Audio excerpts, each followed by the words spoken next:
What's going on, brothers? Back again. Fourth hangout in about 3 hours here on this channel. This is your boy O'Shea, back with my good friend, and he's no stranger to this channel, my man Dynas Demir from the channel Search for Uhuru. What's going on, fam? What's up, O'Shea? How you doing, brother? Man, Nice doing pretty good, Oh man, anytime, man. Glad to have you back. And sorry, I wasn't able to get you on. We kept missing each other, due to this week. I'm gonna knock all these hangouts out today, so that I will have some free time this week to get everything straightened up. Today we're talking about why Africans don't even control Africa, and why is that? And this is kind of a topic that you just kind of picked and wanted to kind of get your take on this whole situation. Yeah, I mean, basically, like with the topic, we wanted to go in on something like why, we spoke on how when you deal with China, the Chinese man in China sets the standard. Europe, or we'll say England, the English man in England sets the standard, not the English man, not the English, I guess they call them expats, or not the Chinese immigrant. But for some reason, when it comes to Africa, the diaspora or the African immigrants are the ones that set the standard over the actual Africans that live on the continent, which is somewhat backwards. It should be the other way around. The African on the continent should be leading the way, not the African, of the diaspora. And you see a lot of that with Nigerians. Like the other day, there was a story on a Nigerian girl who I guess, she got accepted to just about every Ivy League school, or they talk a lot about these Nigerian doctors, how they're so successful outside of Nigeria, how they're successful in the UK as far as opening up clinics. Same thing in America. For some reason, you really don't hear much success about Nigerians in actual Nigeria, except for of course, the likes like Aliko Dangote, who's the richest black man on the planet, or whatnot. So I just think it's backwards. I think the African on the continent should be the one setting the standard, not the African of the diaspora and leading the way. Well, let me ask you this, because you've been to Africa, several countries there. Many Africans don't even own certain merchants places, like I know that the Lebanese are there. Many Arabs are there. Why is it that I guess it's somewhat similar to maybe the African Americans and Black communities in America, where the Arabs own a lot of stores and Koreans. Why is it that even in Africa, the Lebanese are really controlling much of the merchandise and the markets, and these people are okay with it? The same way they're okay with it here in America. Like you said, if you go in the Black community, the Korean, the Arab, and the Indian controls all the resources, and the Chinese here in the Black community. Same thing with Africa. The Chinese, the Indian, and the Arab, they control the resources pretty much in a lot of these African communities. And to be honest, I just think, and in fact, it's funny, I had a discussion with a friend from South Africa, and we were discussing South Africans getting their land back that was taken away during apartheid from the Europeans. And he was saying, honestly, a lot of Africans wouldn't know, or the majority of South Africans wouldn't even know what to do with the land if they were to acquire it, and that they would rather just have jobs and work for, the Indian or the Boer, the European in South Africa. And that's why Indians and white South Africans pretty much control the economy of South Africa. And I think that same attitude is the same in pretty much the diaspora everywhere, where they would rather just, and you mentioned it before, instead of building their own YouTube or their own platform, they would rather just work for somebody, which, I get it, but again, in a place like Africa, where the African man should set the standard, I just think it's backwards. Because I mean, that's your birthright, that's your land. Especially like in a place of South Africa, when I hear South Africans saying like, look, we don't want the land because we have no clue what to do with the land. we would just rather have jobs. I'm like, whoa, that's your birthright. Why wouldn't you want that? I mean, the wealth comes from the land, and that's what Europeans understood when they colonialized Africa. The first thing they went after was the land, then of course your religion. Why wouldn't you not want your land? So again, I just think it's just being in the state of just being content with just having a job, because I don't think they have the resources or I guess the courage to build for themselves. And that's in America, that's black people in America, that's black people everywhere. So I don't want Africans acting like we're calling them out, but the African man in Africa needs to set the standard of the tone for all black people across this planet, not the other way around. And I feel like we're the only people that do that. I really think that's also the truth, where you see, it is the other way around. Like the British blacks or the African Americans, they are the, kind of the standard. And I mean, that kind of goes back to even, I guess like back to the Marcus Garvey days of him looking up to Booker T. Washington, to Kwame Nkrumah looking up to Booker T. Washington, trying to set their own things. I think because blacks in America had their stuff together a little bit more first, as far as institutions of learning and maybe worship. Well, I won't say worship, but as far as learning in colleges. But really, as Africa is moving, Black people in America are also paying attention to that. Because many Black people, even though they may not ever go to the continent, they do feel somewhat of a connection to Africa, although they've never been there. And I think what you're saying is right. A lot of Black people are looking for, Africa to try to work more with African Americans, maybe to do what Ghana is doing, like, make it easier for them to come stay there or bring their skills there. Why don't we see more African countries opening up their doors maybe to African Americans or to British Blacks? Why do you think it doesn't happen as much? That's a good question, and I've asked that several times, because if you notice, like every African country, they have an embassy in DC or New York, but they do a poor job as far as reaching out and engaging Black Americans. But instead, they would rather engage, trans, the Arab or whatnot. But as we've come to learn, is that outside groups never have the best interests of Africa as a whole. So at the end of the day, you have to deal with a lot of corruption. Because you got to think about it. If all Black people across this planet came together, united, what that would do? You know what that would lead to? And you have greedy politicians in Africa that instead of thinking about the Black collective, they're just happy with getting their pockets padded, by outside forces that don't have the best interests of Africans at heart. So that's the primary reason why, because they're told not to, for the most part, not to reach out to us. But I just think it's backwards. And at the end of the day, I just think African leaders are just gonna have to grow a pair and man up, instead of being afraid, and start making moves on their own instead of allowing the West to control them. So they're told not to reach out to us for the most part. Mm-hmm. So let me ask you this. Well, why is it that how can I say this? We have in Africa right now a lot of Chinese infiltration, right? Especially like in Chad. Definitely in Kenya.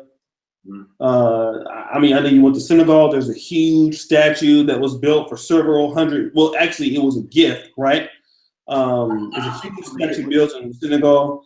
It was built by North Korea. It was built in North Korea. Okay, so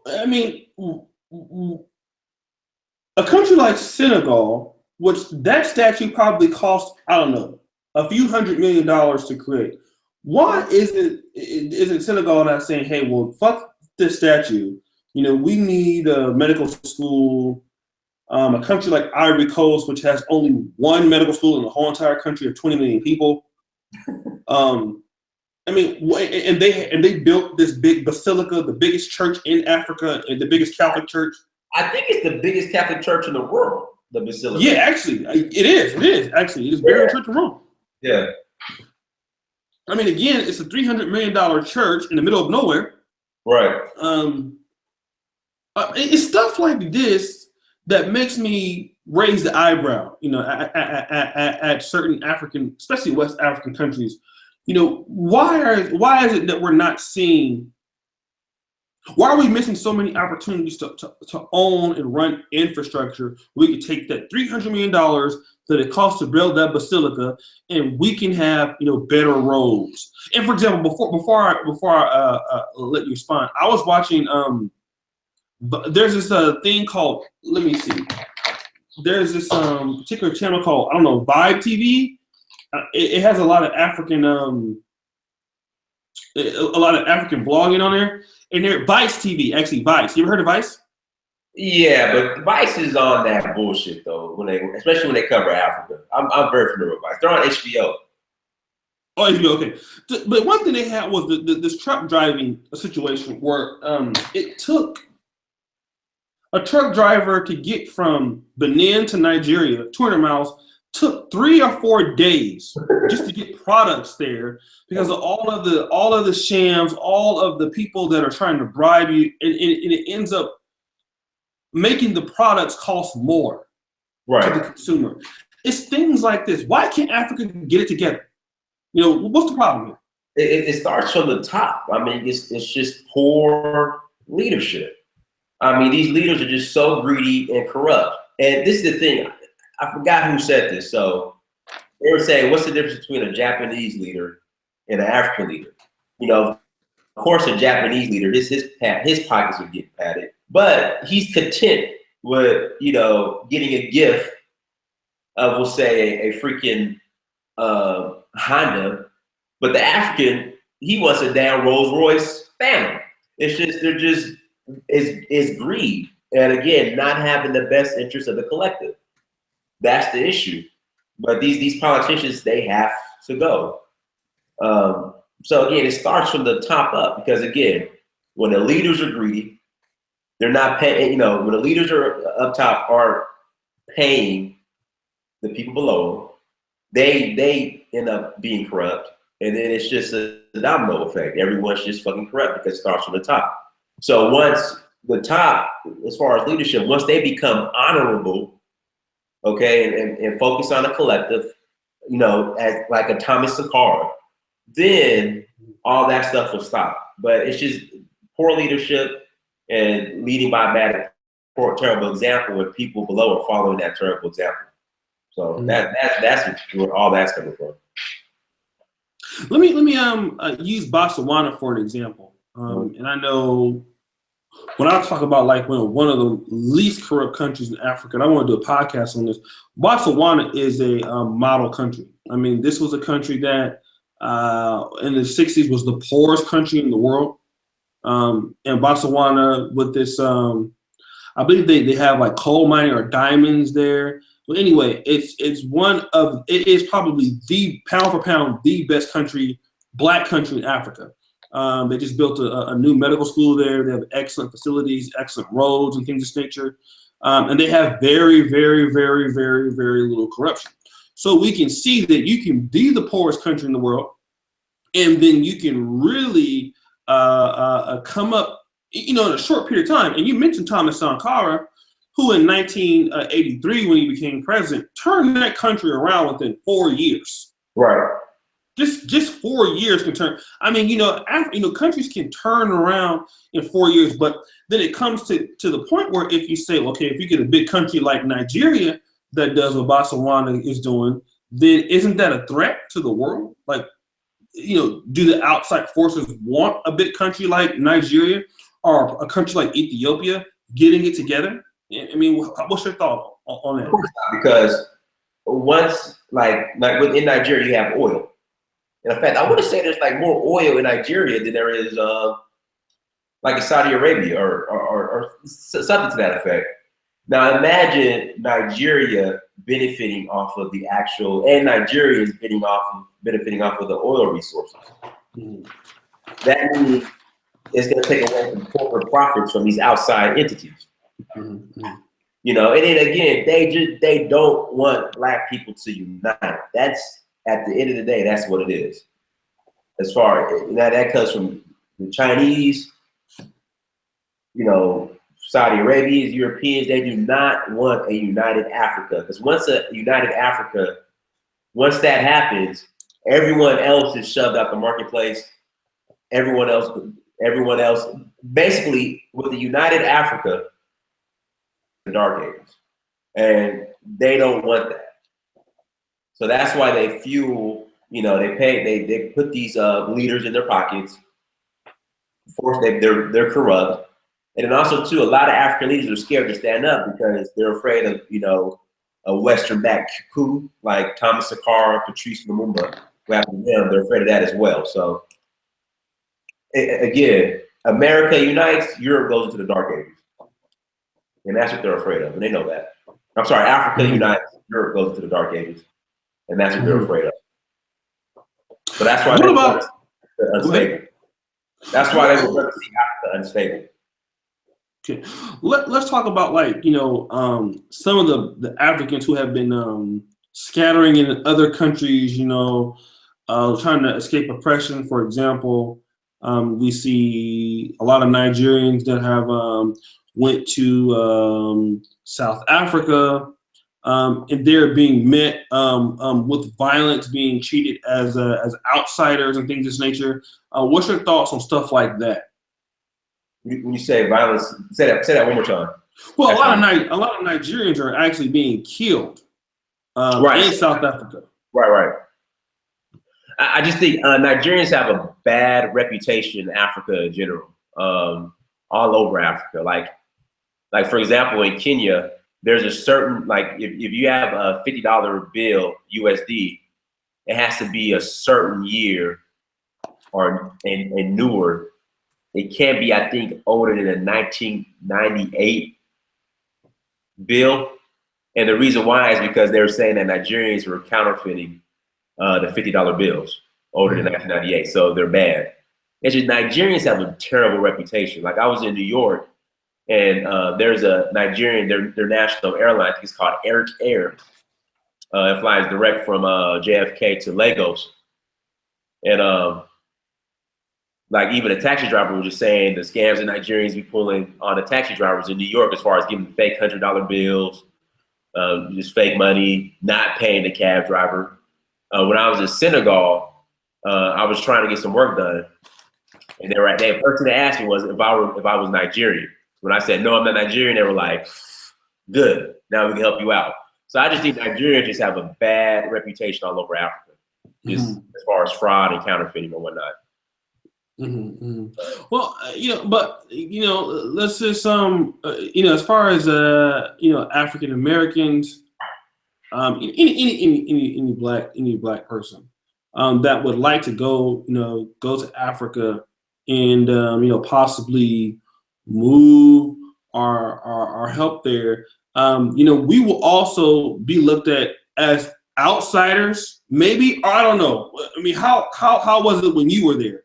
I wasn't looked at as an outsider. It was more of a welcome home. I think we get this outsider stereotype.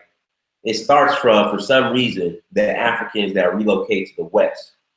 They're the ones that stereotype as outsiders. But once you actually go to Africa, I didn't have any issue. They were just worried if I was Nigerian or not. When I said I'm not Nigerian, everything was cool. It was like, let's do business, let's hang out, let's get it in. So I think a lot of the Africans who leave Africa and relocate, especially to America, they're the ones that feed this stereotype that, you know, Africans in Africa don't get along or don't respect Black Americans. But when you go over there, it's completely different. So that's what I noticed. There's really no issues. Really no issues. Okay. So I know you said you would be willing to go to Senegal, and somebody just made a comment. The Chinese are buying up Africa They are. in the comment section. They are.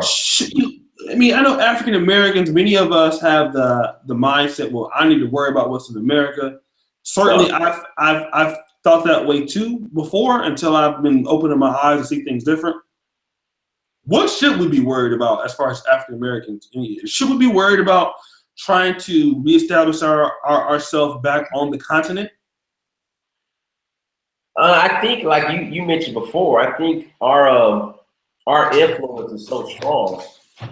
I mean, Black Americans can pretty much go anywhere and set up shop, and I think they propagate the stereotype that since a lot of Black Americans were not successful here in America, that we can't be successful anywhere else. And I think that's false. I mean, you got to think about it. The Europeans that came here and settled America, what were they doing in Europe? They were unsuccessful. They were complaining. They were whining. And so they did.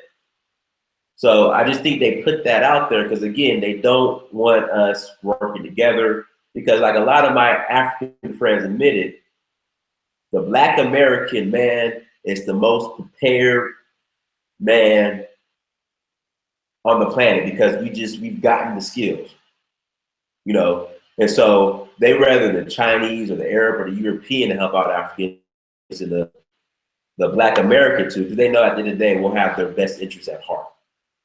But yeah, I mean, I think many Black Americans who relocate to Africa, they could definitely be successful.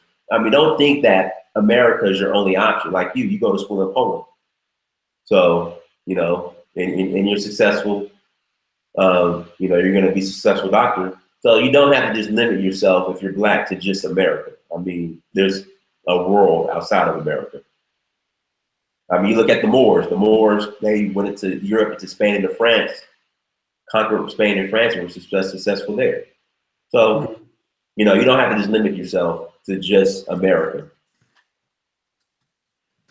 Let me ask you this because I keep hearing people say, well, if Black people go to America, then what's going to end up happening, or Black to Africa, then what we may see is another Liberia situation where you have these talented Black people from Africa or from America. Just keep in mind, most Blacks who would travel to Africa probably going to be some of your most educated Blacks. They're going to be some of the most talented Blacks. They'll be the Blacks who are able to, maybe be engineers, maybe be doctors or bankers. They'll come to a country like maybe Liberia or Sierra Leone, and what they're going to do is become the upper elite. And then they're going to, use the lower partitions of those Blacks to exploit them, So it's going to be Liberia all over again.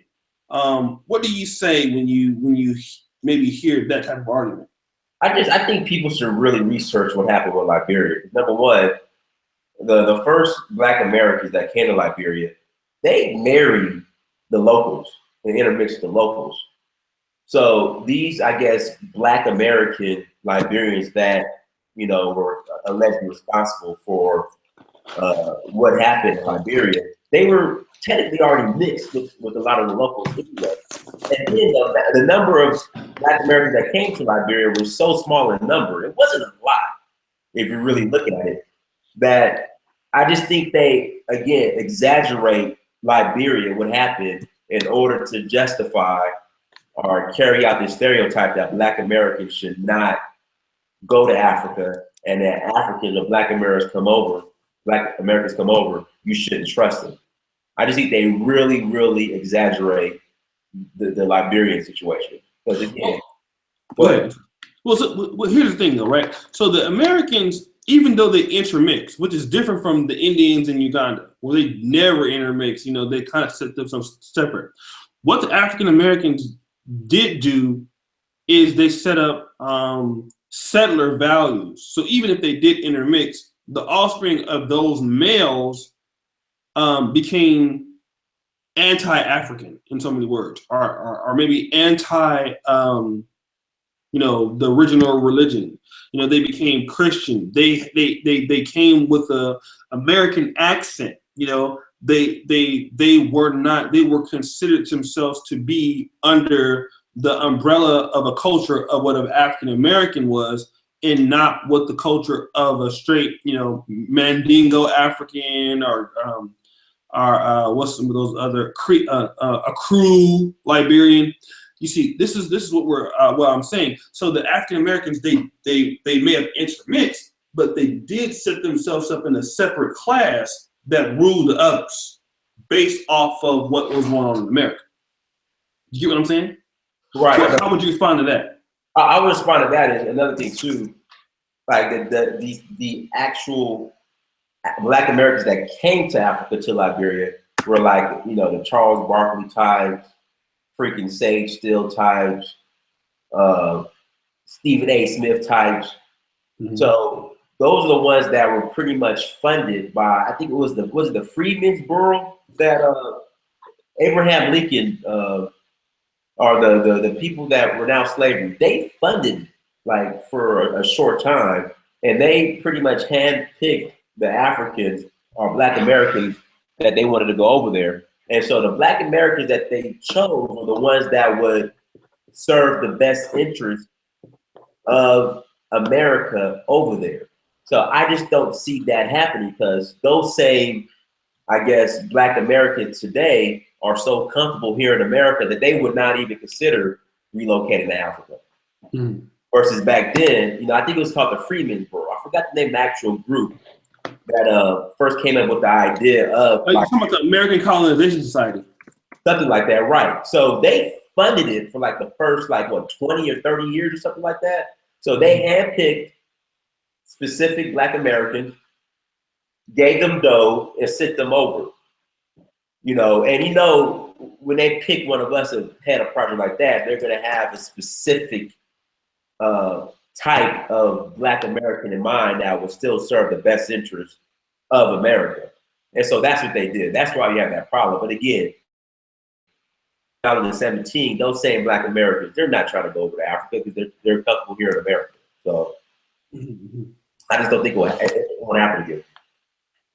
So do you think that, let's say, you start getting a concentrated amount of, well-to-do African Americans, let's say you get 20,000, 30,000 moving over to Liberia, what's going to happen to Liberia in 10 years if you get, this probably will never happen, but let's say you get 30 to 40,000 of your best Blacks moving to Liberia. What will happen to Liberia in the first 10 years after that? It just depends on which Black Americans make it over there.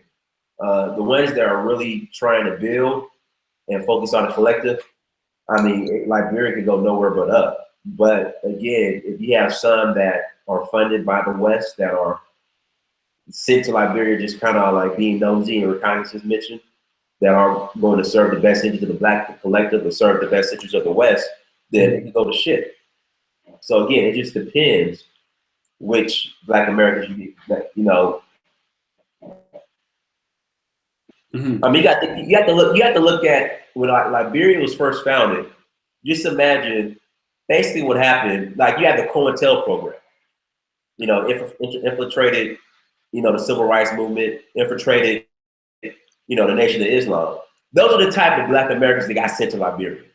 It was nothing but past COINTEL. So that's why it failed the way it did.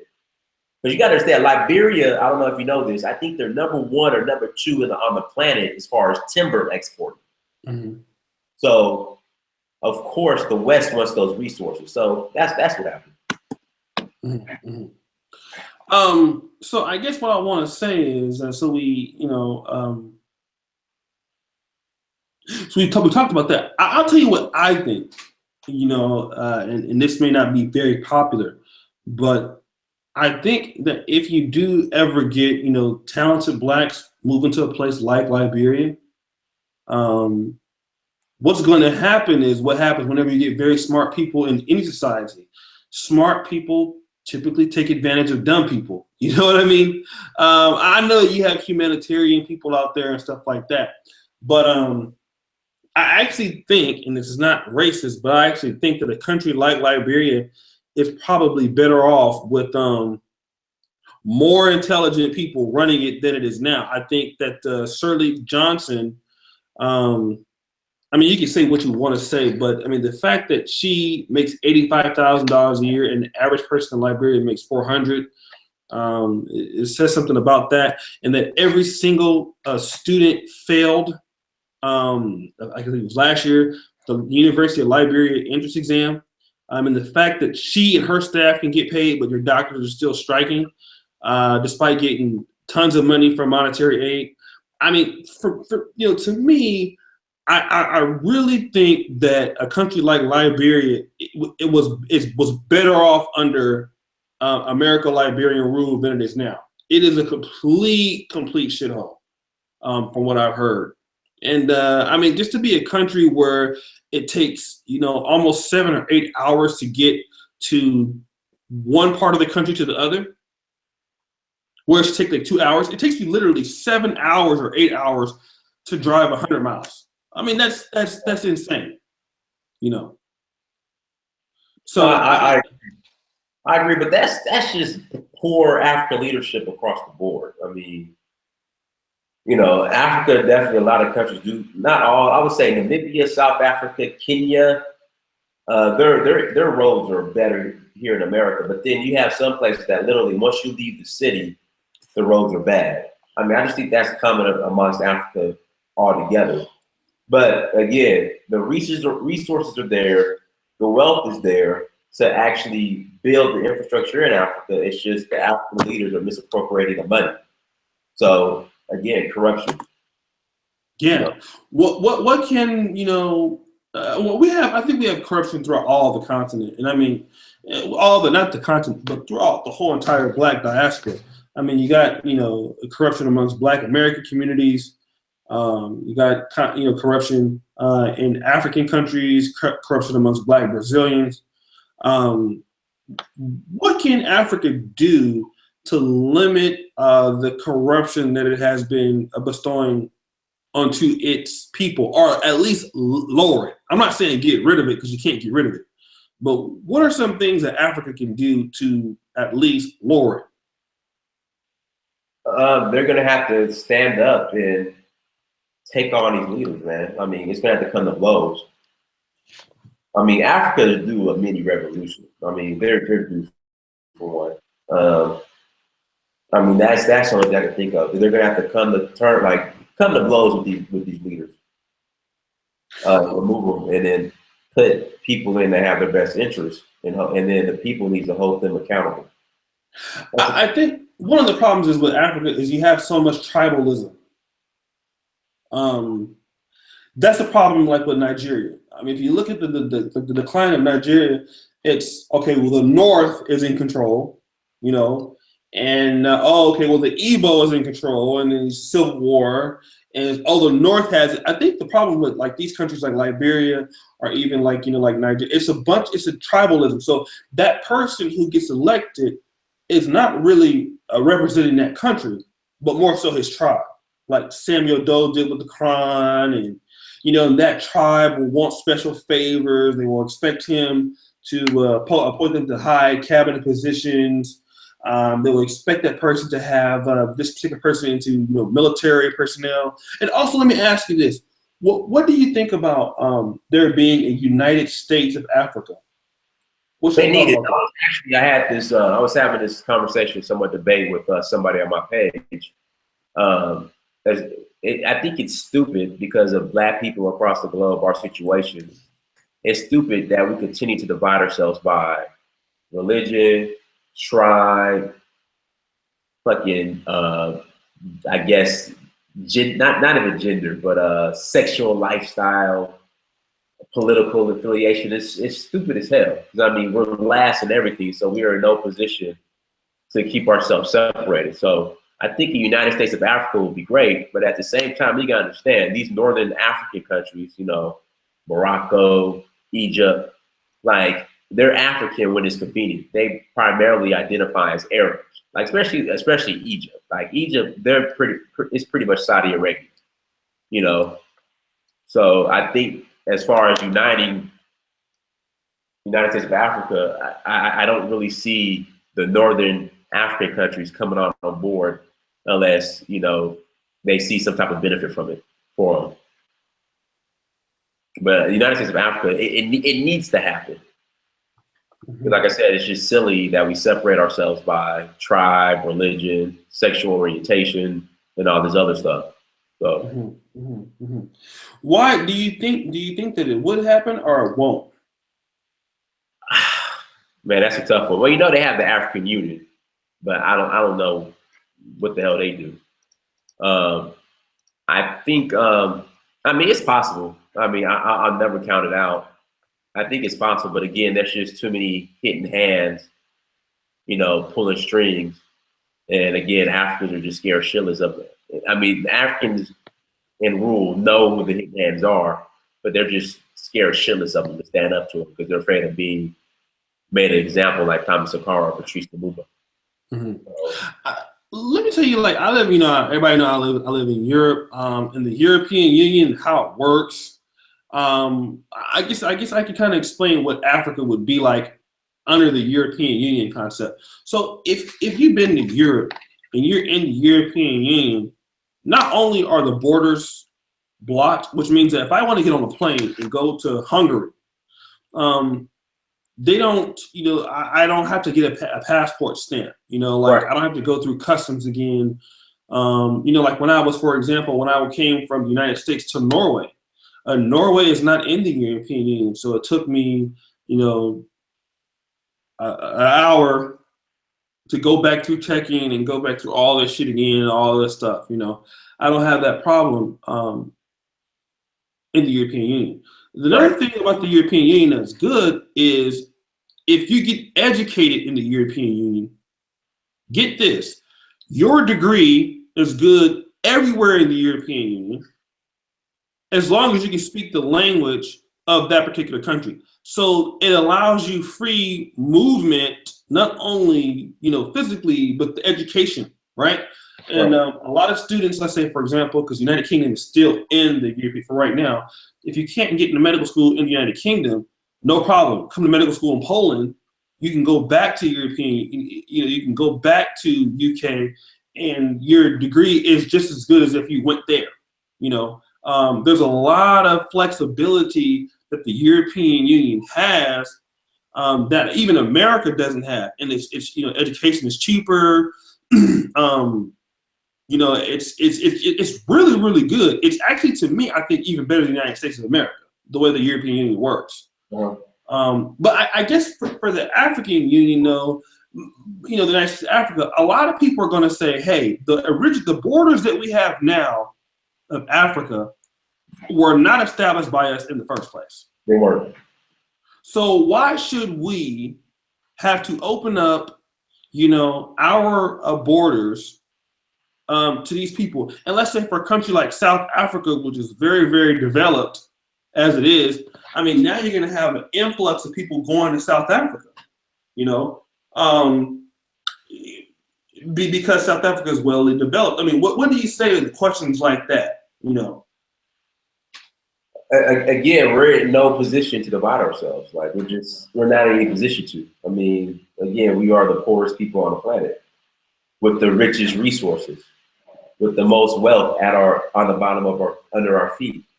Like we're in no position to reject a concept like yours. I mean, it doesn't make sense, because we're losing. And African leaders know that, but they just refuse to do it. I mean, should the other countries that are like, Morocco, Algeria, Egypt, should they also be included? If they get on the same page, yeah. I mean, if they move as an African collective, and I'm African when it benefits me, but I'm Arab first, then no. Right. So and you see a lot of that, especially in Egypt and Morocco. I'm Arab first, and I'm African when it benefits me. So You know, I'm Arab on everything else, but when it's time for the African World Cup, you know, we African. When it comes to the African World Cup soccer game, we African. You know? Right. So you got to be African with the good and the bad. Yeah. They're playing. They like to play the fit sometimes. I know that you're planning on going to Haiti. So I mean, I know Haiti is pretty much like Africa in the Caribbean. I mean, so similar to Africa in many different ways. Should a country like Haiti be considered an African Union? Well, rumor was, which is fucked up. In fact, I think it actually happened. Haiti applied to be part of the African Union. The African Union rejected. Are you serious? Yeah, in fact, let me I gotta find this article. It was on here. I read it. It was a couple months ago. African Union, Haiti.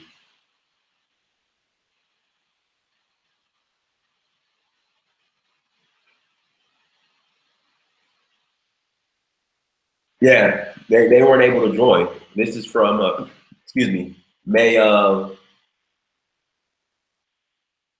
this is from May 20, 2016. Yeah, it said in fact the president of Rwanda he said the African Union is denying that Haiti will become the organization's first non-African member, stating that only African states can join the African Union, which is fucking stupid as hell.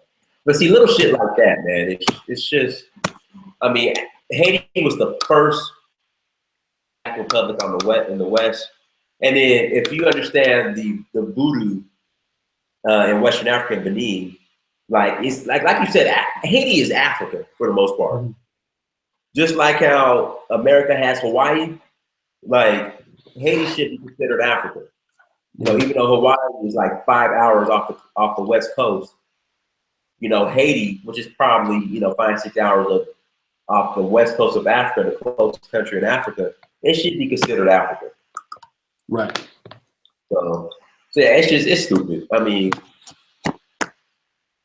again, it only helps Africa if they include countries like Haiti into the African Union. And then as far as solidarity, showing the solidarity towards the West, you know, they'll get the message like, look, Africans are all united.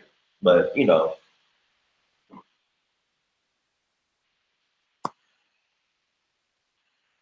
So yeah, it's stupid.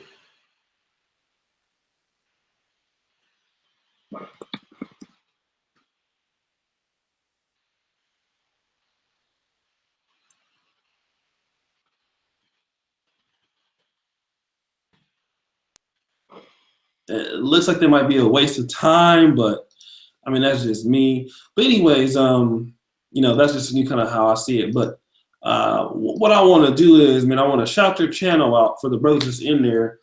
Let me, oh, my internet's going hella slow for whatever reason. Can you guys still hear me? No, we're good. We're good. I hear you fine.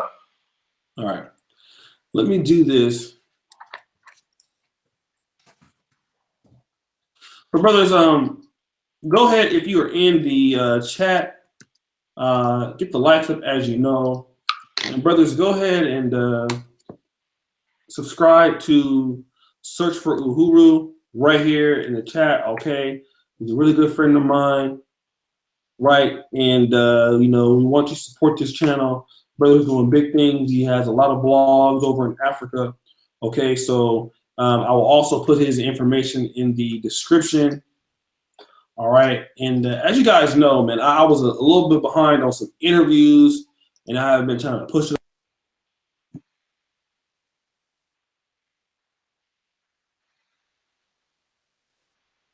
Yo, Shay, you there?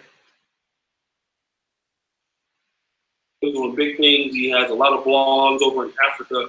Okay, so I will also put his information in. Oh shit! Hold on. All right, and as you guys know, man, I was a little bit.